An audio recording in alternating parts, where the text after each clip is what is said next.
আল্লাহর নবীর এক সাহাবী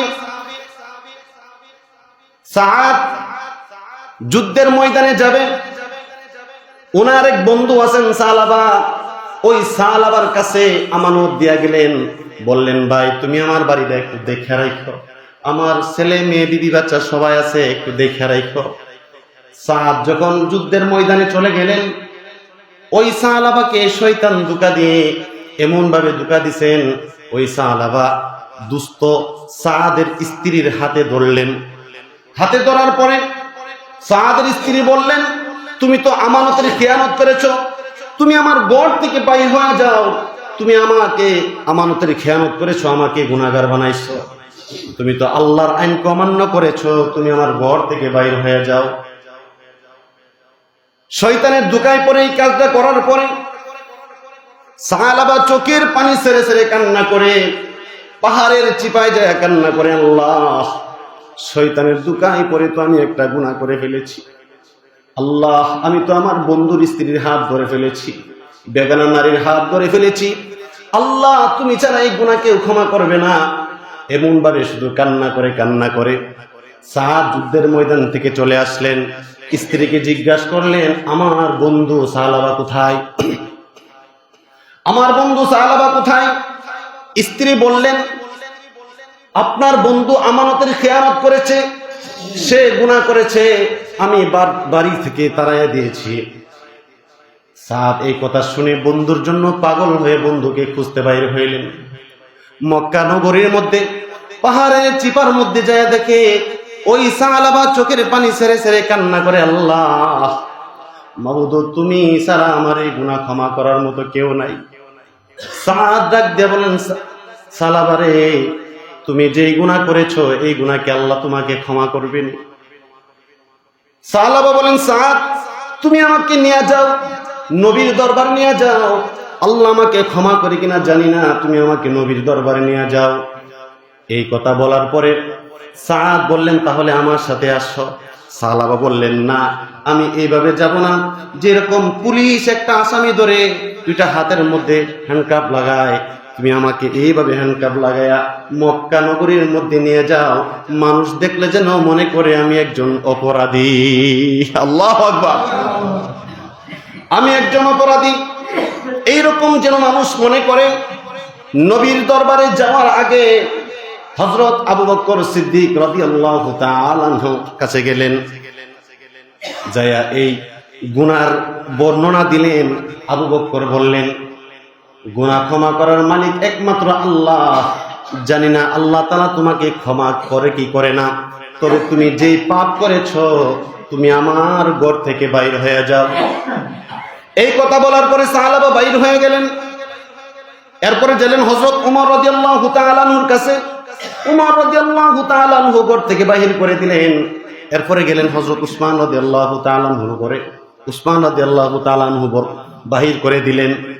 এমন ভাবে তিনজনেই বাহির করে দিলেন।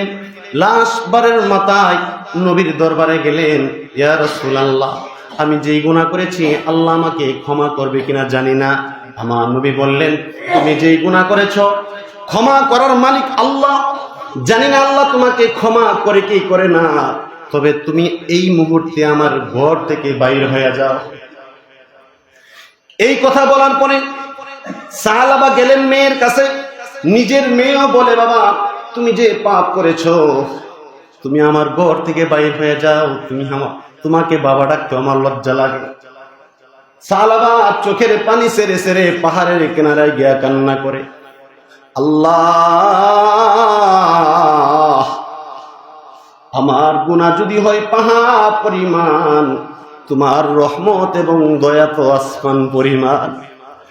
মাবুদ আমি এমন গুনাহ করেছি দুনিয়ার কেউ জানে না, আল্লাহ তুমি তো জানো, তুমি যদি আমার গুনাহগুলি ক্ষমা করে দাও তোমার তো কোনো লস হবে না, তুমি যদি আমাকে ক্ষমা না করো তোমার তো কোনো লাভ হবে না। এমন ভাবে কান্না করে 3 দিন 4 দিন অতিবাহিত হওয়ার পরে আমার আল্লাহ জিব্রাইলের মাধ্যমে খবর পাঠাইলেন, জিব্রাইল তুমি যাও আমার নবীর কাছে যাইয়া বলো আমি সালাবার তওবাটা কবুল করে ফেলেছি। সালাবা কোথায় আছে খুঁজে বাহির করতে বলো। আমার নবীর কাছে জিবরাইল আলাইহিস সালাম এই ওহী নিয়ে আসলেন। ওহী নিয়ে আসার পরে আমার নবী 4 জন সাহাবাকে অর্ডার করলেন, যাও তোমরা সাহাবাকে খুঁজে বাহির করো। এর মধ্যে ছিল হযরত উমর রাদিয়াল্লাহু তাআলা আনহু। সাহাবাকে খুঁজতেছে, রাত্র হয়ে গেল, এখনো পায় না। একজন লোককে জিজ্ঞাসা করলেন, এমন ফিস কাটেন, তার চেহারার গঠন এরকম, তার বডি এরকম, কোন লোক দেখছো কিনা? ওই ব্যক্তিরা বলে, লোকটা তো আমি চিনি না, তবে আমাদের পাশে একটা লোক আছে, প্রতিদিন রাত্রে এমন এমন জোরে চিৎকার মারে, পাহাড়ের উপরে উঠে শুধু বলে, আল্লাহ তুমি আমাকে ক্ষমা করে দাও, আল্লাহ তুমি আমাকে ক্ষমা করে দাও। জোরে জোরে চিৎকার মারে আর এই কথা বলে। তার এই গলার আওয়াজে বাচ্চা কাচ্চারা ঘুমাইতে পারে না। তখন উমর রাদিয়াল্লাহু তাআলা আনহু বলেন, মনে হয় খোঁজ পেয়ে ফেলেছি। উমর রাদিয়াল্লাহু তাআলা আনহু পাহাড়ের কিনারে যাইয়া দেখলেন সাহাবা সিজদায় পড়ে চোখের পানি ছেড়ে ছেড়ে জোরে জোরে আল্লাহকে ডাক দে, আল্লাহ তুমি যদি আমাকে ক্ষমা না করো, কে আমাকে ক্ষমা করবে? উমর রাদিয়াল্লাহু তাআলা আনহু সাহাবার হাতটা ধরলেন। সাহাবা বুঝতে পারলেন সে উমর, বললে, ভাই উমর তুমি আমাকে কেন ধরছো? উমর রাদিয়াল্লাহু তাআলা আনহু বললেন, আমাদের নবী বলেছে নবীর দরবারে তোমাকে হাজির করার জন্য আল্লাহর পক্ষ থেকে তোমার ব্যাপারে ওহী আসছে। আল্লাহু আকবার।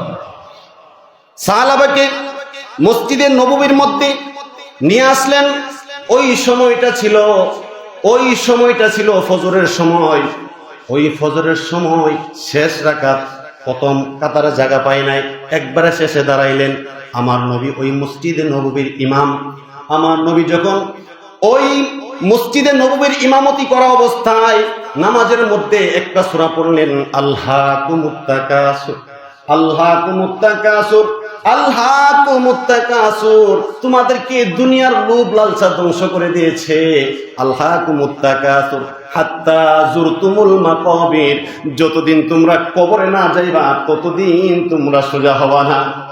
এই আয়াতগুলি পড়ার সাথে সাথে সাহাবা জোরে জোরে চিৎকার মারলেন।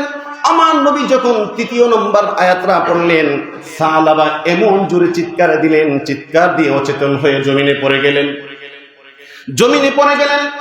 নামাজ শেষ হওয়ার পরে সবাই দেখতে পেলেন সাহাবা অচেতন অবস্থায় শুয়ে আছে।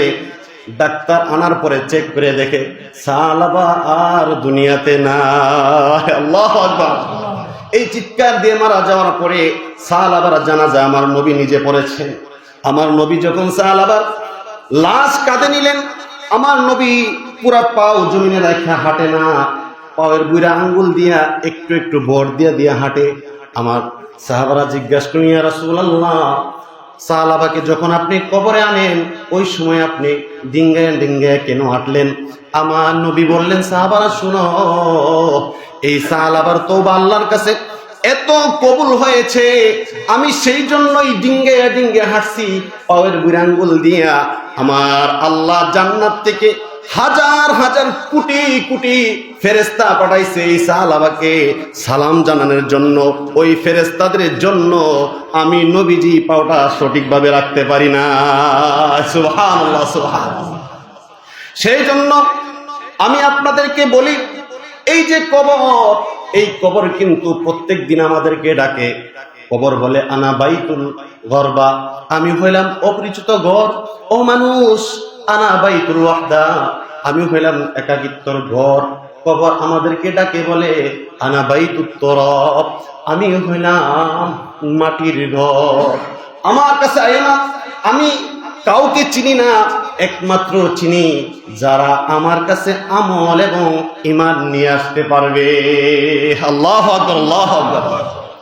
সেই জন্য যতই গুনাহ হোক না কেন, রাত্র যখন গভীর হয়ে যায়, দুনিয়ার কেউ জানে না আপনি কোথায় আছেন। পাখির ছানাগুলি মা পাখির ডানার নিচে ঘুমিয়ে গেছে, ছোট সন্তানগুলি মায়ের কোলে ঘুমিয়ে গেছে, আকাশ বাতাস স্তব্ধ হয়ে গেছে। রাত্রের শেষ ভাগে সিজদায় পড়ে যান, আল্লাহর কাছে কান্দেন, আল্লাহ জীবনে এমন গুনাহ করেছি দুনিয়ার কেউ যদি না জানে তুমি তো জানো। ও মাবুদ, এমনও গুনাহ করেছি, আমার গুনার খবর যদি আমার স্ত্রী জানে স্বামী স্বীকার করবে না, আমার গুনার খবর যদি আমার সন্তানগুলি জানে আমাকে বাবা স্বীকার করবে না। আল্লাহ তুমি তো দয়াবান, তোমার নাম তো আছে গফফার। সেজদায় পরে দুইটা চোখের পানি ছাড়লে আমার আল্লাহ বলেন, আমি রাত্রের শেষ ভাগে আমি আল্লাহ প্রথম আসমানে এসে বান্দাদেরকে ডাকি, হার গাড়িয়ে দেনে কো তো ইয়ার হ্যাঁ जो ना मांगे उससे तो बेजार है। আমার আল্লাহ বলেন, আমি বান্দাদেরকে ডাকি, ও বান্দারা আমি আল্লাহ প্রথম আসমানে আসলাম, তোমরা কি চাইবা চাও, আমি আল্লাহ দেওয়ার জন্য তোমাদেরকে তৈয়ার। আল্লাহু আকবার। সেই জন্যই রাত্র যখন গভীর হয়ে যায় চোখের পানি ছেড়ে দিয়ে আল্লাহকে ডাক দেব, আল্লাহ 60 বছরের জিন্দেগি, 40টা বছর হায়াতের জিন্দেগি, আল্লাহ জানি না আর কতদিন দুনিয়ার মধ্যে বাঁচি। আল্লাহ দুনিয়ার কষ্ট সহ্য হয়, কিন্তু জাহান্নামের আগুনের কষ্ট তো সহ্য করতে পারবো না। ও মাওলা, তুমি তো আমাদেরকে অনেক আদর করে মুহাব্বত করে বানাইছো। আল্লাহ তোমার গফফার নাম রুসিলা করে তুমি আমাদেরকে মাফ করে দাও। চোখের পানি ছেড়ে কান্না করার সাথে সাথে আল্লাহ বলেন, বান্দারে তোমার চোখের পানি যখন চোখের গোড়ায় চলে আসে, আমি আল্লাহ তোমার গুনাহগুলি ক্ষমা করে দেই।